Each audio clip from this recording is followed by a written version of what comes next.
ما ساکن دهه سیاد جماعتی به نام طلبت صدرالدین فی ناحیه شهرتوز آموزگاری زبان و ادبیات تاجیک مکتب رفتن 7 عبدالصمد و عبدالخالق هستند.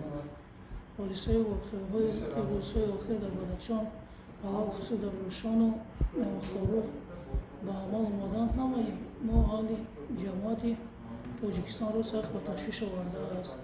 در گذشته مردم میگفتند که یک جنگ و جنجال عائله‌ای میتواند با فیض و برکت چندین ساله را از بین برد. برای همین ما نمیخواهیم که در جامعه تاجیکستان خیلی ناآرامی ها باشد و آن با از بین رفتن فیض و برکت خاندان گردد. برای همین میخواهیم که در بدخشان هرچی زودتر آرامی و آسودگی حکم فرما شود.